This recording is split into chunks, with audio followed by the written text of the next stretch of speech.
Hi, Matt.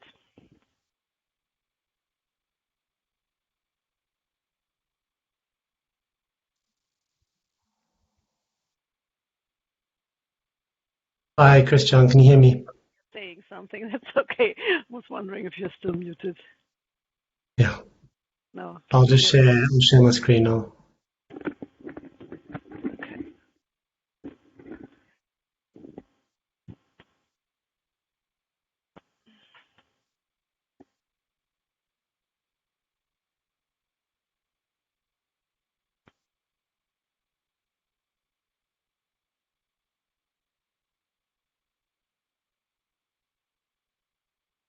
So did you have the time to join any sessions today as well?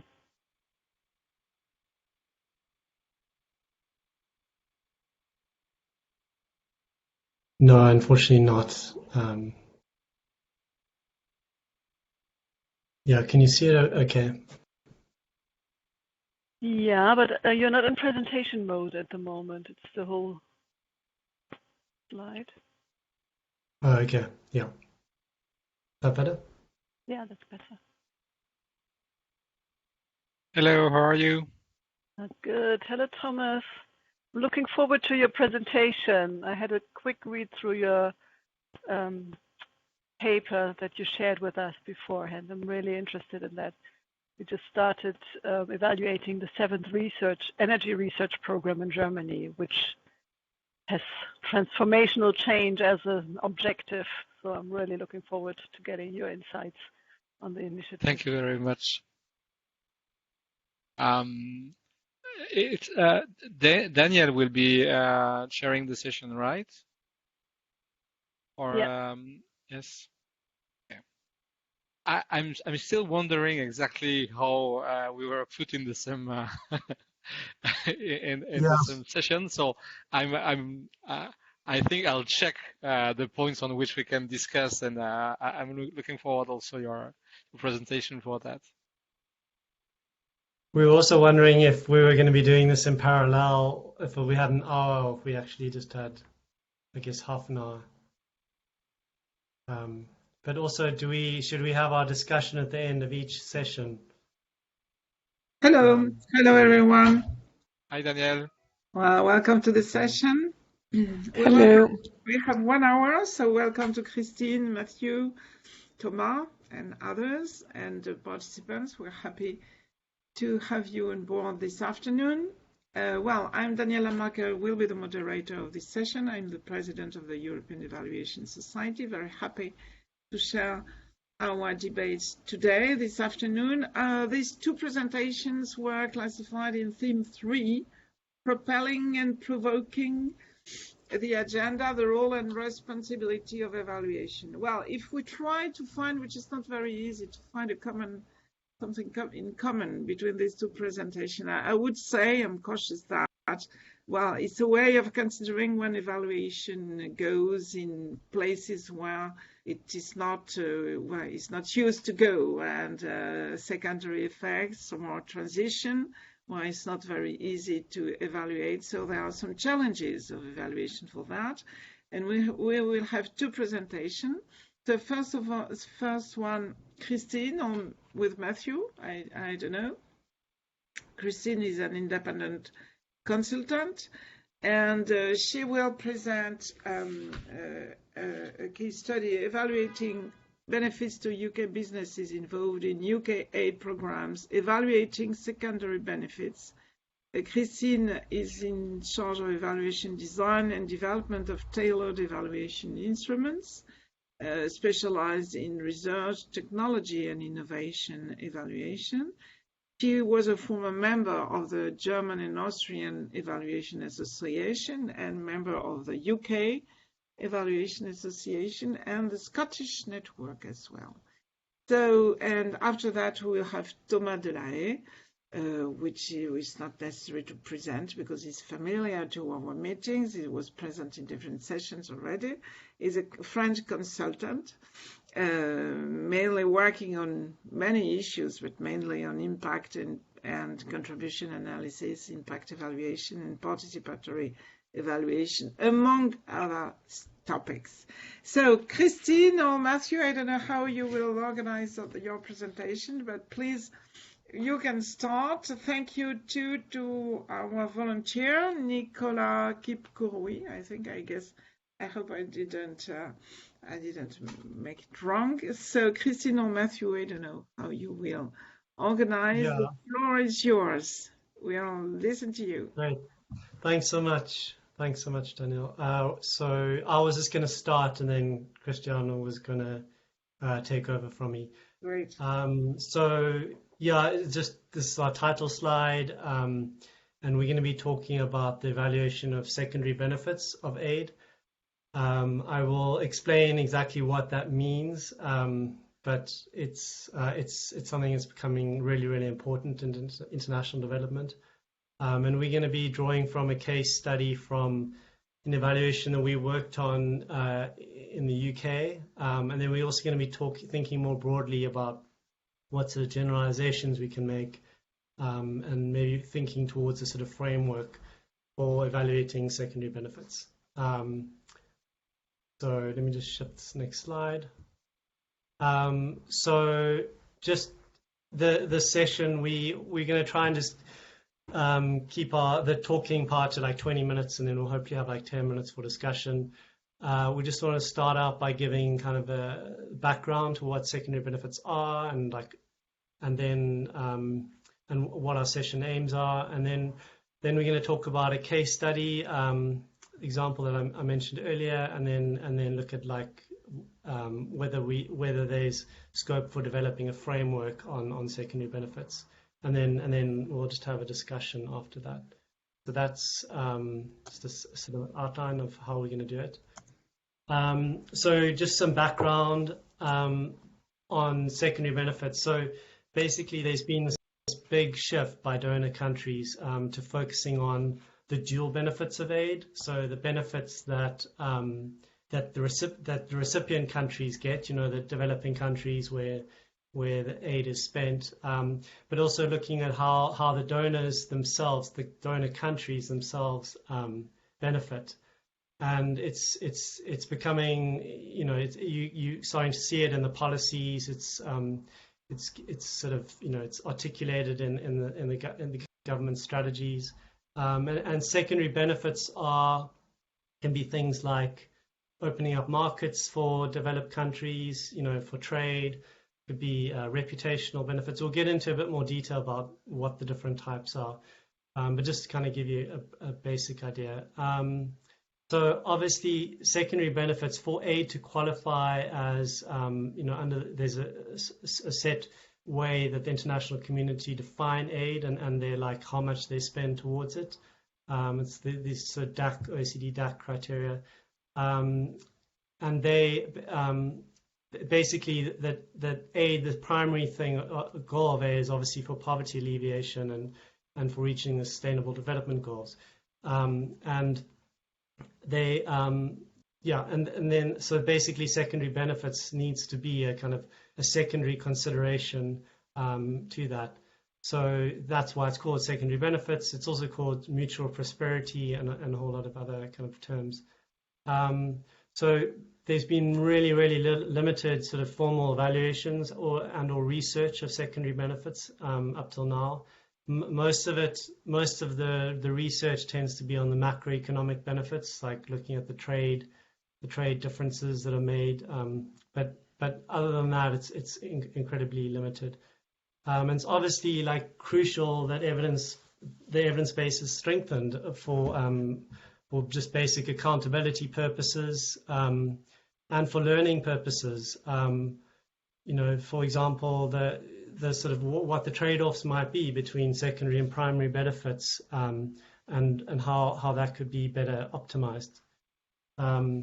So basically the aim of our session is really is to help evaluators and also aid implementers in thinking about what are the definitions of secondary benefits, like how do we actually define them? What are the types of methods, evaluation methods that we use for evaluating them? How do we generate evidence on them? And also, what are the challenges and solutions, inherent in evaluating secondary benefits? So yeah, so the next I'm just going to quickly get into our case study, just to give you some sort of a tangible example of how it works. So our example comes from an evaluation that Christian and I were involved in. We are currently involved in of this Earth and Sea observation system, and it's basically the program. The aim of the program is to develop a web-based sort of decision support system for the Malaysian government. It started with the Malaysian government, but it's moved to sort of other countries to help them detect and respond to in-country deforestation and flood damage and oil pollution. It's a really big project. I mean, it's £12 million, and it's being led by this NGO in the UK called Satellite Applications Catapult, and alongside with other UK space sector businesses and research organisations. The project has been primarily funded by the UK Space Agency through this international partnership program, and that money's come from UK aid essentially. And it started in 2016, and it's the actual project ended in 2018 because but our evaluation activities have been carrying on since then, and they've been called like legacy evaluations. So we did evaluations during the project phase and then also afterwards, and we're just actually doing the final evaluation right now and finishing it in 2 months' time. So that's just what the project is. The reasons why secondary benefits were evaluated in this program was that basically the IPP program, as part of its theory of change, one of the outputs of it was to enhance secondary benefits, and we'll get into a bit more detail about what those were. But that was kind of the main reason. So as evaluators, as the program, they kind of needed to document and have a strategy for that aspect. It was secondary. I mean, the IPP always has always stressed that as it needs to be for you to be UK kind of compliant. And the other sort of secondary reason was also that the Catapult itself is basically an organization that's a technology center. It's one of its main kind of aims from the funding that it gets from other parts of UK government is to kind of help grow the space sector for UK businesses. So they also had that motivation to measure these sort of benefits.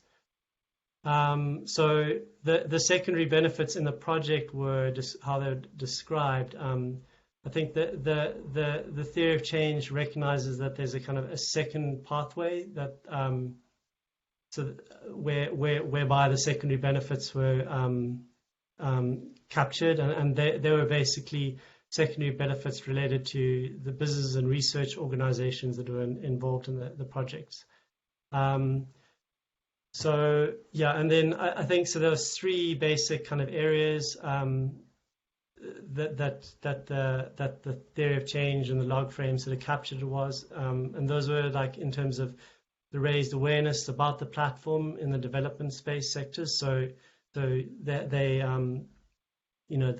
was that aspect, and then there was also increased demand for UK expertise and products in developing countries. So the benefits that came to kind of UK businesses and in selling their expertise, and also there was an aspect related to the partnerships that were created between UK and developing countries.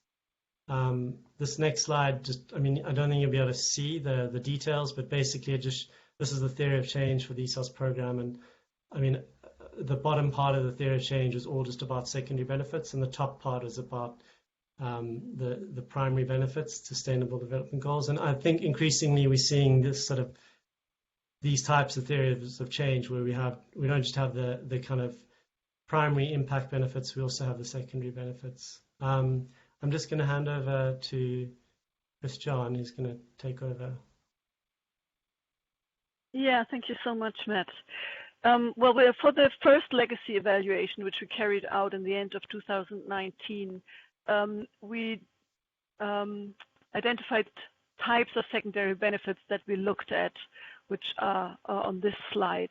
So we looked at direct financial benefits that could accrue to enterprises that were part of the ESOS consortium for follow-on projects, for example, revenue created by the technology developed in the program. We looked at human capital development. Did individuals learn during the project? Did they were they able to apply the learning in other contexts? We looked at the partnerships and networks that developed, whether they have sustained and whether the organizations that worked together still kept on working together. We looked at the technology development and possible spillover effects. Has the technology been applied in other contexts? Has it been further developed and used? We looked if the way of doing business changed with developing country organizations for the organizations that were in the project that didn't work with developing countries before. We looked whether positive impacts of technology development work could be seen that would help achieve the sustainable development goals. And we looked out for the adaptation of the whole system that was developed being applied to new sectors or to new markets. The methods and approaches that we used, it was a theory-based evaluation. We had defined the types that I just explained to you prior to data collection, with my background basically of coming from the research technology and innovation program. So that's something I was expecting coming out of a research and technology program. This was one with a specific goal of applying technology in a developing country. And we revisited the definitions of these types, learning from other secondary benefit evaluations. I will come to that later. The data collection methods we used was a mixed method approach. And I think what is noteworthy here is that we discussed with project participants, and in this final legacy evaluation that we're starting and conducting just now, we are also talking to secondary beneficiaries. So we're not only talking to people that have been involved in the project itself, but other organizations being in follow-on projects and the benefits they are getting out of the ESOS project. The questions we used covered all the types, and we probed for contribution, asking how much the participation in the project contributed to the secondary benefit. And we also tried to tangibly describe the size of the secondary benefits in attributing a percentage of influence or even turnover in quantifiable numbers. There were some challenges that we faced, and I think here are more challenges than solutions on the slides. So the secondary benefit types are there's overlap between them. The framework showed to be a little bit fuzzy. There were interconnectedness, and it wasn't clear cut to see in an interview or when you were coding it later on which type it was belonging to. Then in the whole evaluation, we were facing stakeholders who were really new to evaluation. So it always took us some time to build understanding of what we were doing and how we were asking to build trust in the process as well.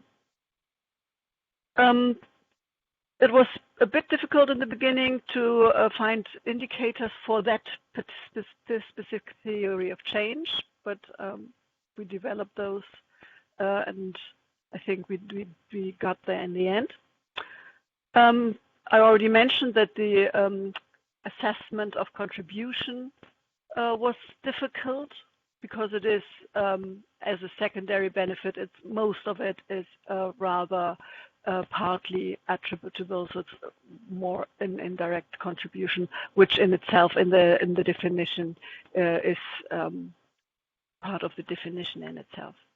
And then there was something which was new for projects in aid programs, that a lot of outcome and impact level changes only occur after the project phase, which is not new to research and development projects, but that has been taken into account here with the legacy evaluations, and it also shows how important it is to have evaluations that are being conducted now almost 4 years after the project ended.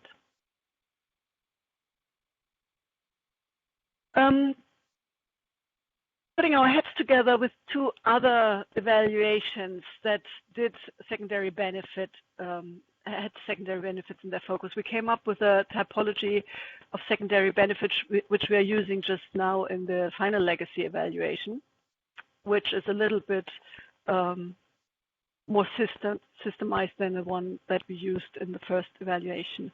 So the first bullet point are the direct economic and commercial benefits.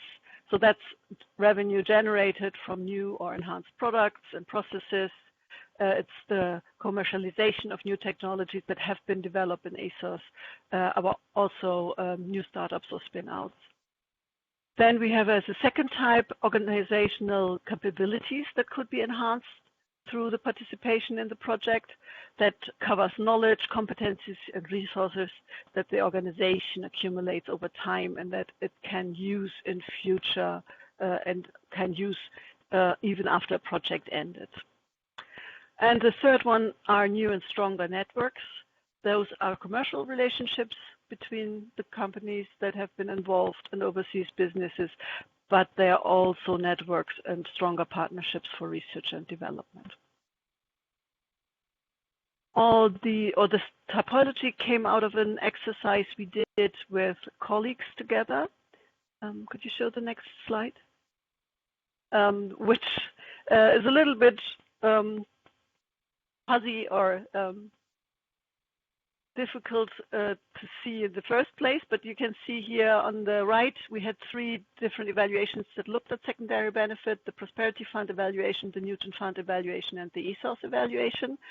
And on the right side, on the left side, you can see that they all took a different perspective on the secondary benefits. The Prosperity Fund looked at country level benefits, whereas we in the ESOS evaluation looked at single UK business and enterprises, and the Newton Fund was somewhere in between, aggregating micro level data. So it is more on the micro level, but only looking at the UK.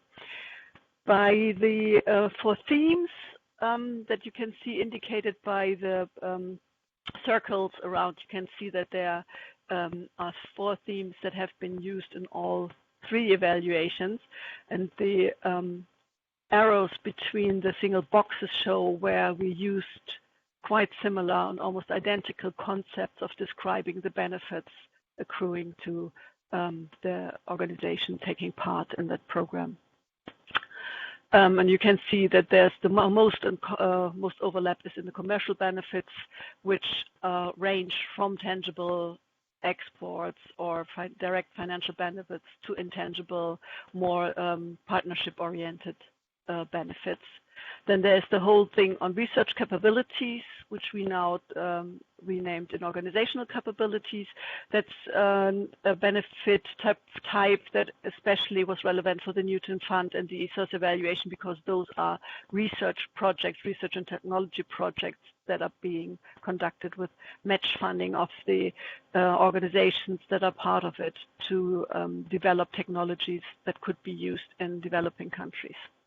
And then there is the foreign countries is one of the areas that only was looked at by the Prosperity Funds. They said that secondary benefits can not only accrue to UK organizations, but also in the other countries. And we have a 4th area of commonalities, which could be referred to UK diplomacy or soft power. Those are things that are benefits accruing to the UK as a state via their relationship and reputation in the country. Looking at this comparison also brings us to the gaps and open questions that are still out there and which we would like to use as an opener for the discussion with you. in the framework that we are using for the ESAS evaluation now, we're only looking at benefits accruing to business enterprises or research organizations.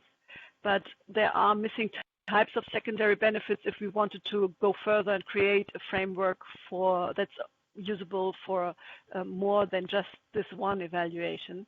So one of this is political access and influence, benefits accruing to political stakeholders or the UK as a whole. Another one are benefits to global public goods, meaning benefits that potentially extend to all countries, people, and generations. Both of these types wouldn't be captured in the framework that we came up with yet. And then there's another question which I don't have an answer to, and I'm really interested in hearing what your thoughts on this. If we look at secondary benefits, do we also have to look at secondary costs or secondary damages? Would they differ from unintended negative impacts, or is it something we're trying to look at in evaluations anyhow, because that's one part of the way at least I see evaluation as a calling or a profession to always look out for negative impacts that unintentionally happen and accrued to the people that are supposed to benefit from an intervention. Thank you. I'm looking forward to your questions and comments. Thanks, Christiane and Matthew. I don't see any hands raised or anything in the chat. Would anyone ask a question to Christiane and Matthew before? Yes, sure. Yeah, okay. That was very interesting. I've been involved in two such evaluations in the last years, and one first thing is that I found that the French Treasury and the French Development Agency both developed their framework for the evaluation of economic secondary effects of state aid, but they're confidential, and that is quite funny, I think. I mean, we're talking a lot of the evaluation of the on poverty alleviation, etc., but on secondary effects, we're not. So my first question would be, how public was that, and was it, discussed, accepted by everyone? The second thing is that, especially in the second evaluation we did, it was a bunch of transport projects funded by France. I found that there was a conflict of values between the people in charge of transportation and the people in charge of, the economy and making sure that there are benefits. And in the steering committee of that evaluation, we had some dialogues which were quite conflictual about the balance between the secondary effects and the primary effects of the effects on the development. So I was wondering was it something discussed in your evaluation, and what was the outcome of these discussions? Okay, thanks, Thomas. Well, obviously, this is the ambiguity of aid to development. In fact, we all know that. It's savvy that there is a benefit for the donor, of course, and maybe the question is to quantify and to publish about that, which is interesting here. Well, Christiane and Matthew, can you answer the question of Thomas? Christiane, I could say something and you just jump in. But I think we found that challenge with private companies. So when they have their personal information about what sort of profits they're making or where they're operating, how they're operating, then there was obviously a lot of reluctance to kind of share that information, just worries about. I think Christiane mentioned that already in our presentation, so that was definitely a challenge. But I think in terms of at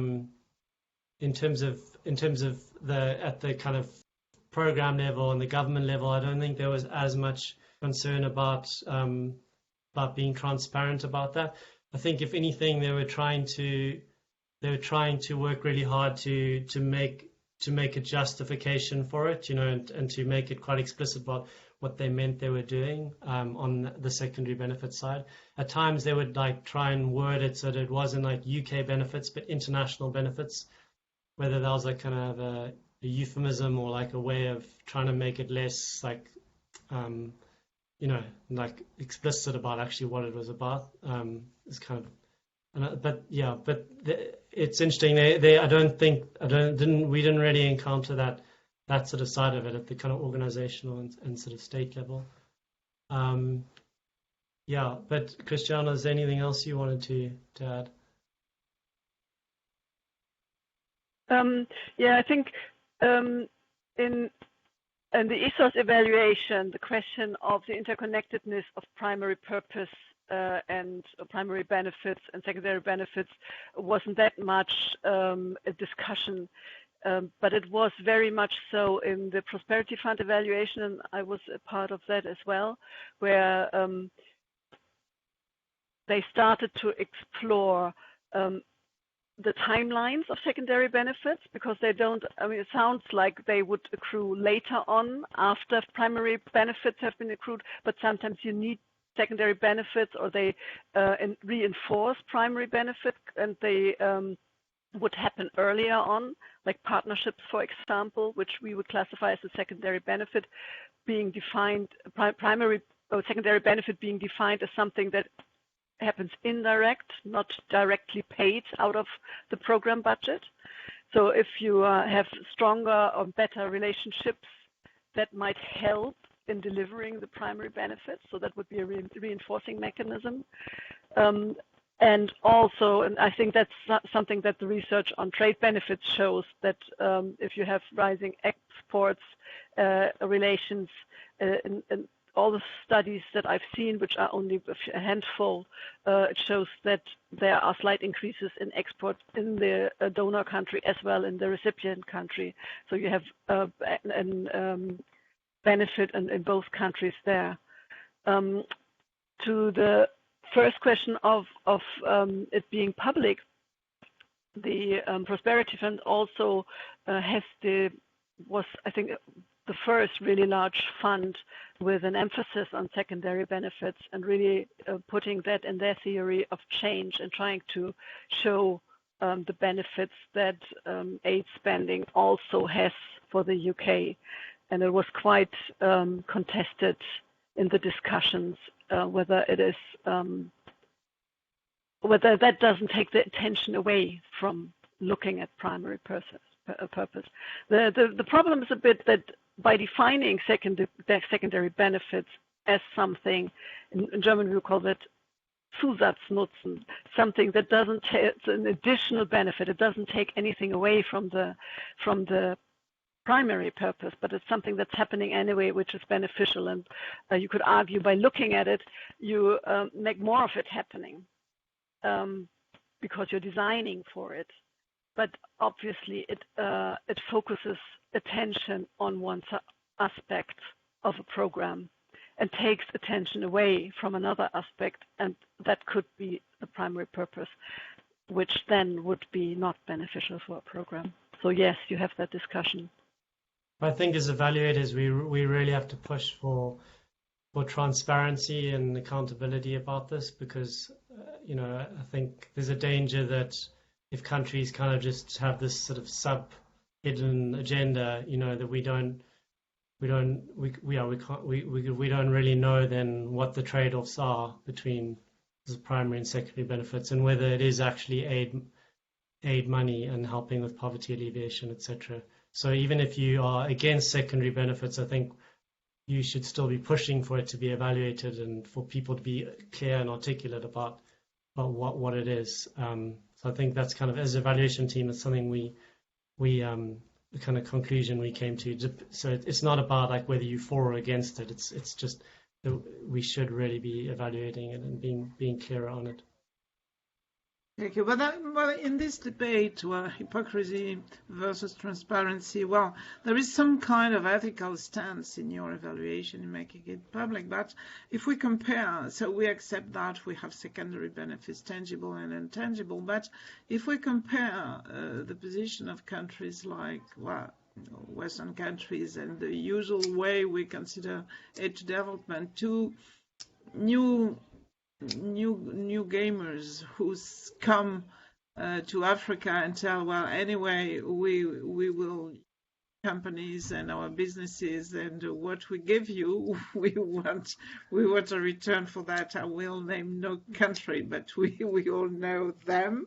How would you compare countries like UK or even France, even others, with this question of putting on the table the secondary benefits to others who deliberately want that their aid gives a benefit. Yeah, I think that the difference between that, what maybe some countries might be doing at the moment with infrastructure investments in Africa and stuff, that what we're talking about is aid spending that's kind of clearly defined in the DAC criteria. Like, so if countries like the US and UK are like, oh, we're spending 2% or whatever of our GDP on aid, that I think the countries have goals for that and they get kudos for doing that. If they're going to be classifying it as that, then that's where we're saying the secondary benefits really needs to be defined. So yeah, I don't know. I mean, on that other aspect where it's direct, just secondary benefit, that's the actual goal of it. But I'd say in those cases, those countries aren't trying to claim that as aid. But if they were, then for sure they need to be transparent about it, I'd say, and it should be evaluated. Thank you very much, Christian and Matthew. No more question on this, maybe later in the debate. So I will give the floor to Thomas and maybe his colleagues, either his or her colleagues, I don't know, about case studies on initiative for transition that they have studied in the north of France with a publication already. So Thomas, the floor is yours.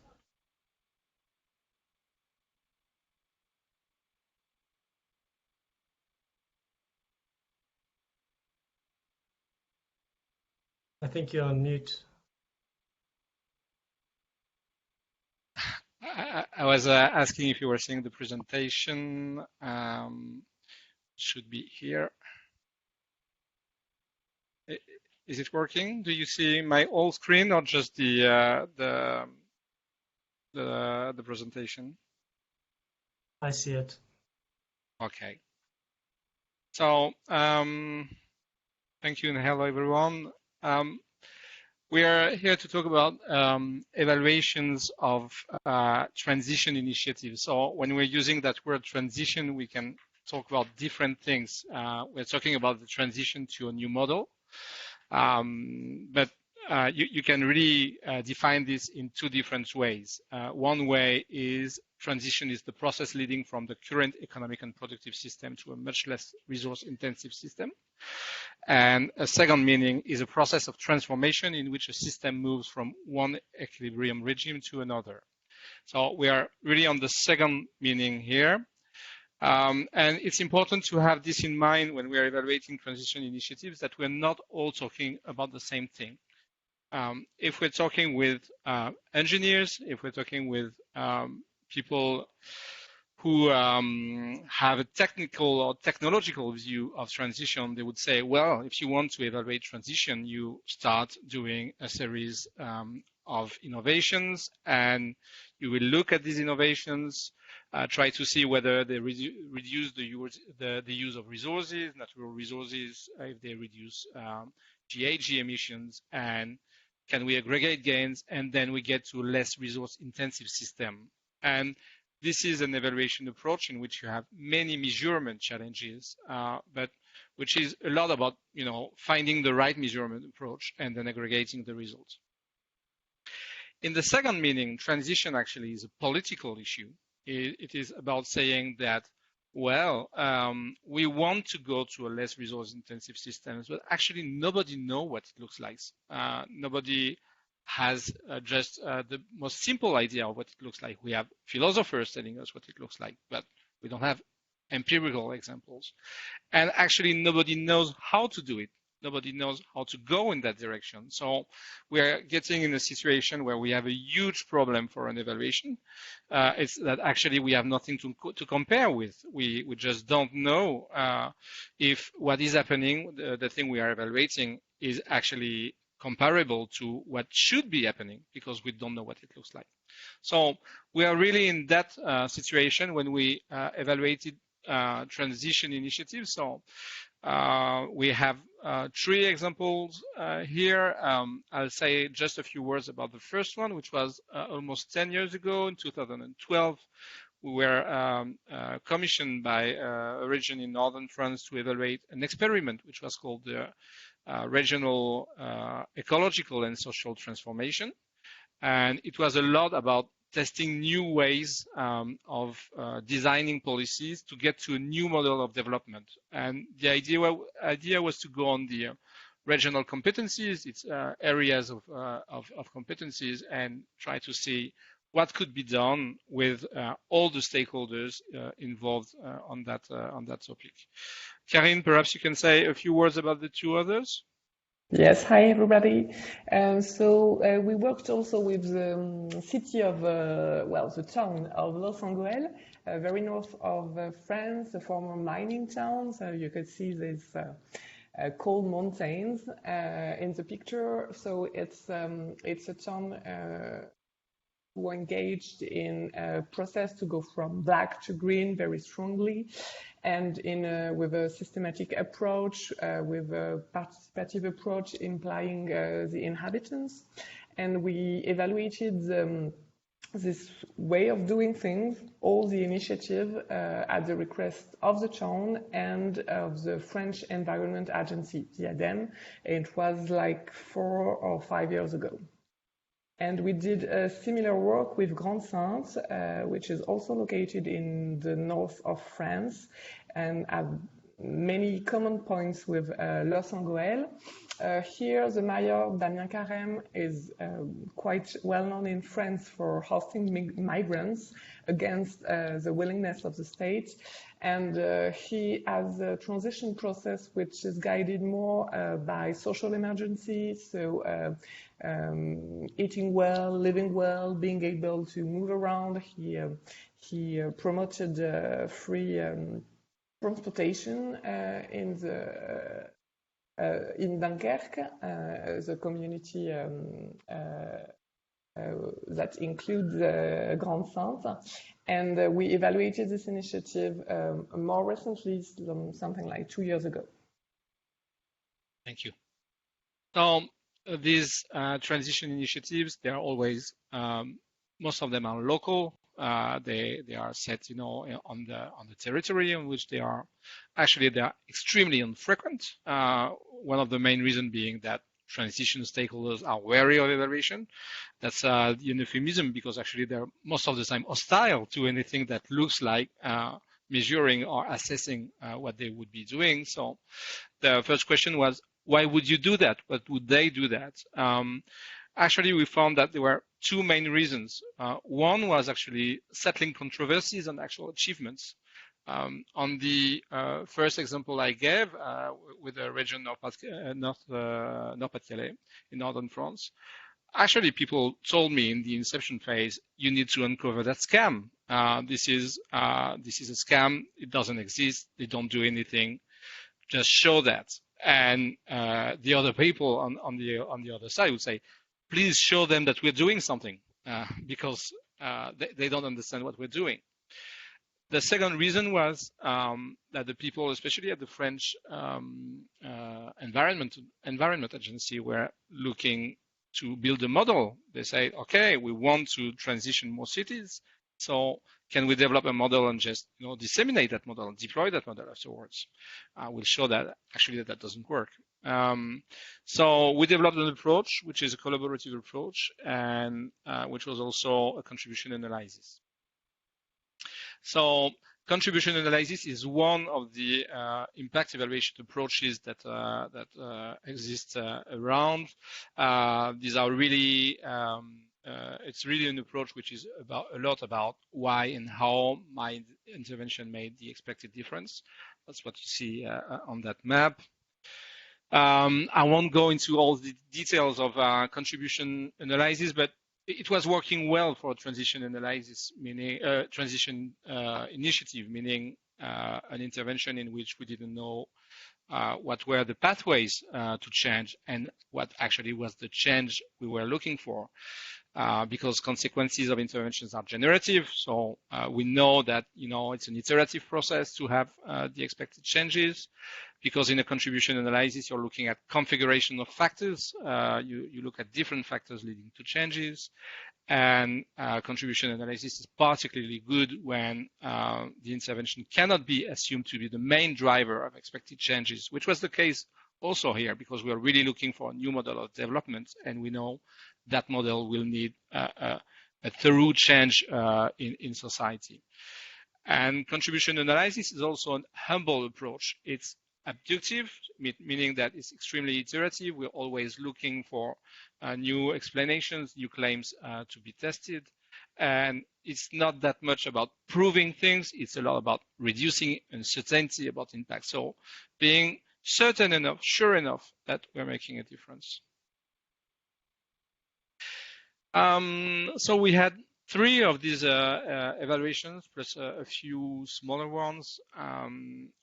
We identified 4 main challenges in evaluating transition initiatives, and that will be the main aspects discussed in that presentation. First challenge is defining an evaluation that makes sense. The second is about elaborating the theory of change. The third is about dealing with values and taboos. And the fourth is about being useful. So the first thing is about the evaluation. There is an echo here to a presentation that was made this morning by Kim Firth and Olaf Rieper and others about the long-term view that we should have in an evaluation.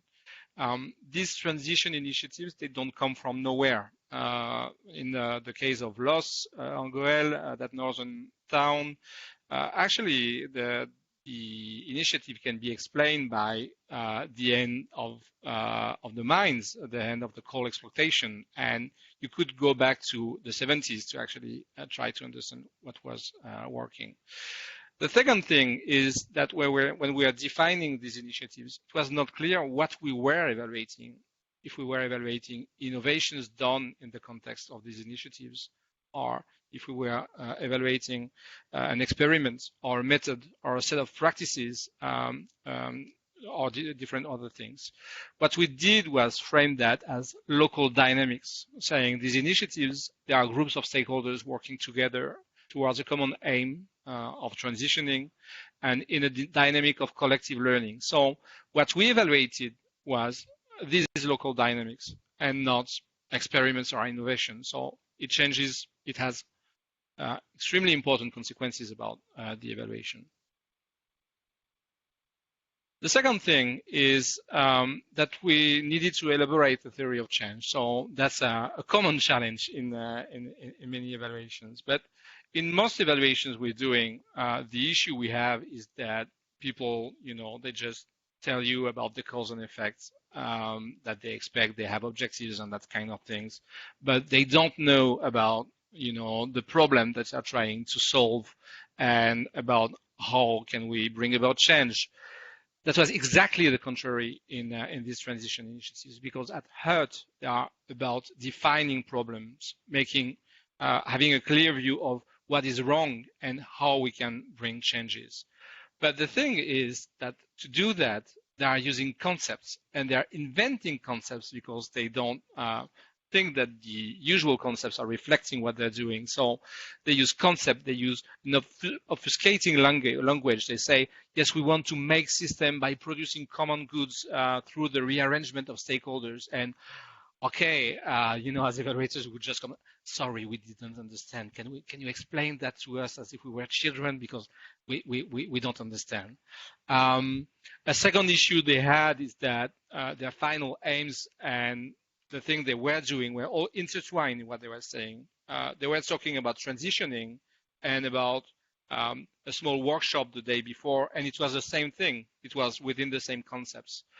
And a third thing is that these transition initiatives, they tend to think in terms of defending themselves against the dominant discourse, and they would develop transition stories. Karine, would you like to say a word about these transition stories?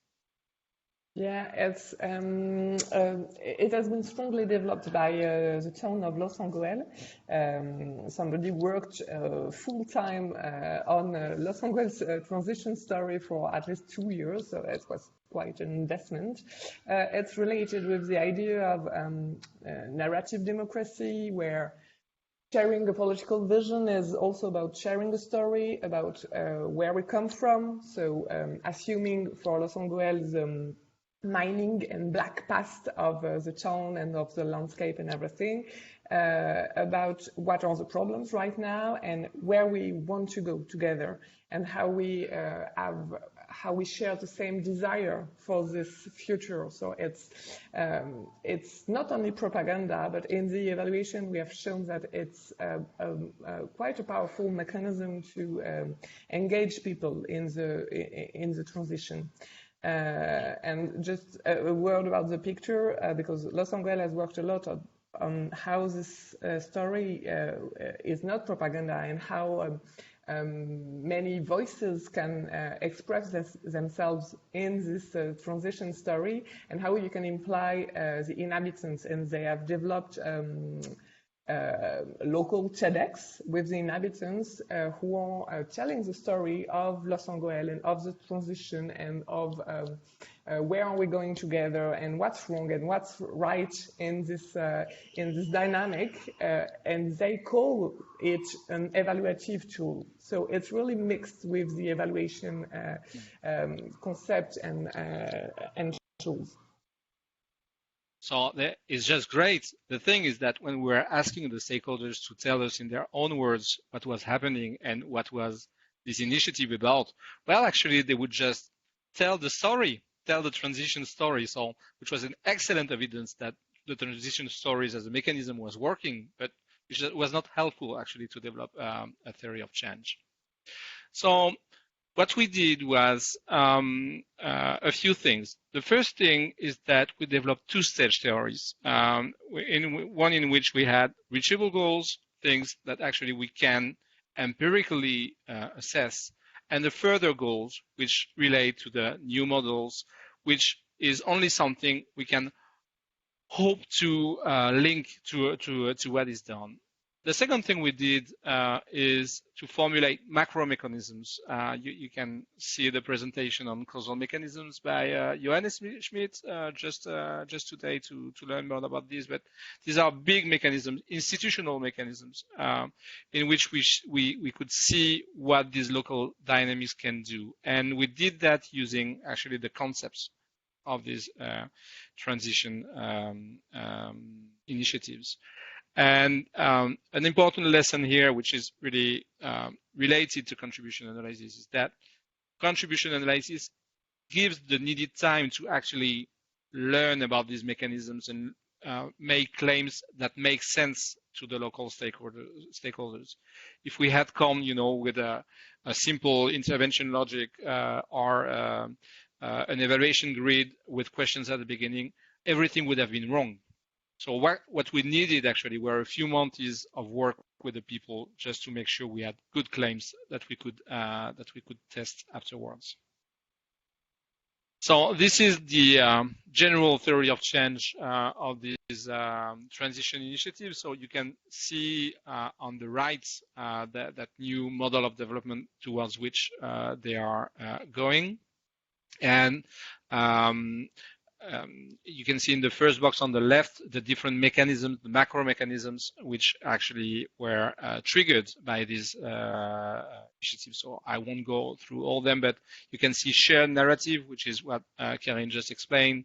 There is the meaningfulness, there is exemplarity, developing a common interest to change through a process of rearrangement of stakeholders. So these are their concepts, meaning stakeholders learning together, discussing together to understand that actually they can gain from a change of system, with a view to change how transition policies are designed and implemented, etc., etc., and doing that on enough aspects of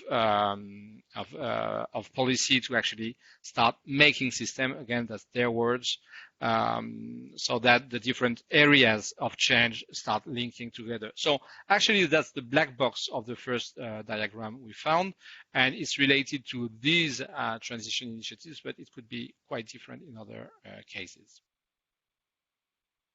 Third challenge, it is about dealing with values. The thing is that dealing with values, again, is a challenge in any evaluation, but here we were in an environment which was extremely value-laden. And the thing also is that the stakeholders would take for granted that they would share the same values, which of course was wrong.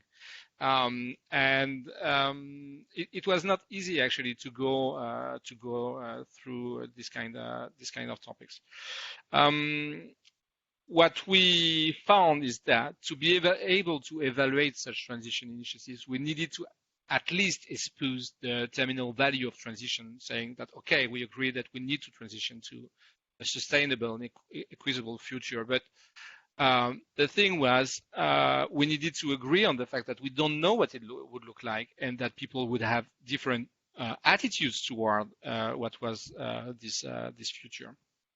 The other thing we saw is that we had this constant remark that in the context of environmental emergency, taking whatever action is good. And for instance, that participation was good. Any participation you were doing was good. But we also showed them that it was also a defense against criticism and evaluation, because if everything is good, then you don't need to evaluate because it's good. And so we spent quite a lot of time trying to show them that they had some dominant values that they would not discuss, and that it was not good for them and not good for the evaluation. So typically, participation is good was one of these dominant values. But we would say, okay, but what is a good participation? And discussing this would actually trigger some debates and some value conflicts among them. And I think one of the byproducts of this evaluation is to show them that dominant values, even if they're about equity and sustainability, etc., can be overwhelming for stakeholders who don't discuss these values because they see that it's taboo to discuss. The fourth and last challenge is about being useful. So you can recognize our president in the middle of that picture, and the guy on the left with the scarf is the mayor of Los Angeles. We had this question of how can we be useful from the beginning.